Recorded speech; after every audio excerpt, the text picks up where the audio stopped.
Hello friends, welcome back to our channel மாணவன் ஆசிரியர். இன்றைக்கி இந்த விட நம்ம என்ன இன்ஃபர்மேஷன் பார்க்க போகிறோன்னு பார்த்தீங்கன்னா 9/12/2024 அன்று நடைபெற இருக்கக்கூடிய 12ஆம் வகுப்பு அரையாண்டு பொதுத் தேர்வு டிசம்பர் 2024-25க்கான கவர்மெண்ட்டோட official original Tamil question paper தான் பார்க்க போகிறோம். ஸோ அதை பார்க்குறதுக்கு முன்னாடி மாணவன் ஆசிரியர் யூடியூப் சேனல் சப்ஸ்கிரைப் பண்ணிக்கோங்க, கீழே இருக்கக்கூடிய பெல் ஐக்கானை ப்ரெஸ் பண்ணிக்கோங்க. ஸோ டோட்டல் மார்க் வந்து 90 மார்க்கு. ஸோ இதில் இருக்கக்கூடிய கொஷின் எதுவும் ஸ்கிப் பண்ணாதீங்க. இதிலிருந்து கொஷின்ஸ் எல்லாம் அப்படியே ரிப்பீட் ஆகும். 1 மார்க் பொறுத்த வரைக்கும் புக் பேக் நல்லா தரவாக படிச்சுக்கோங்க.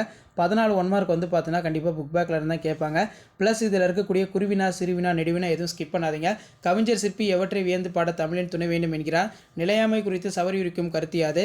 சென்னையில் பண்பாட்டு அடையாளங்களில் இன்றும் நிலைத்திருப்பவற்றை குறிப்பிடு. அதேமாதிரி ஆளுக்கு ஒரு மரம் வளர்ப்போம் என்னும் தொடர். நெக்ஸ்ட் வந்து அக்கால கல்வி முறையில் மனைப்பயிற்சிக்கு உதவிய நூல்கள்.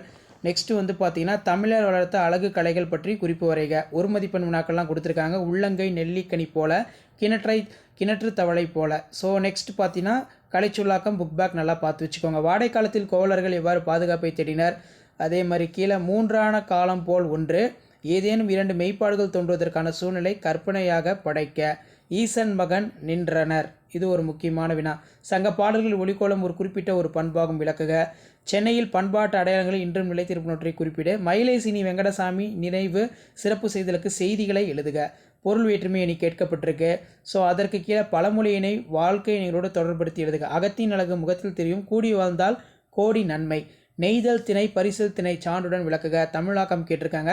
ஸோ 12ஆம் வகுப்பு மாணவர்கள் உங்களுடைய அரையாண்டு பொதுத் தேர்வு டிசம்பர் 2024 9/12/2024 நீங்கள் ப்ரிப்பேர் ஆகிறதுக்கு ஸோ இந்த கொஷின் பேப்பரும் ரொம்ப யூஸ்ஃபுல்லாக இருக்கும்.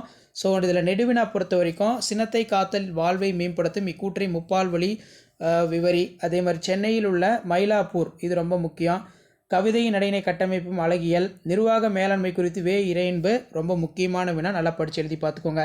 ஸோ அதுக்கு கீழே வந்து பார்த்தீங்கன்னா நமக்கு அறிவும் புகழும் என தொடங்கும் புறநானூறு பாடல் கேட்கப்பட்டிருக்கு. நோய் என முடியும் குரல் வந்து கேட்டிருக்காங்க. பொறுப்புணர்ச்சியின்றி இருந்த ஊரை தன் பொறுப்புணர்ச்சியால் மாற்றிய மருதனின் பண்பு நலத்தை விவரிக்க. ஸோ இதான் வந்து 12ஆம் வகுப்பு அரையாண்டு பொதுத் தேர்வு டிசம்பர் 2024 தமிழுக்கான கவர்மெண்ட்டோட ஒரிஜினல் கொஷின் பேப்பர். ஸோ கண்டிப்பாக நாளைக்கு இதிலிருந்து கொஷின்ஸ் எல்லாமே கேட்பாங்க. ஷேர் பண்ணுங்கள், சப்ஸ்கிரைப் பண்ணுங்கள் மாணவன் ஆசிரியர் யூடியூப் சேனல். தேங்க்யூ.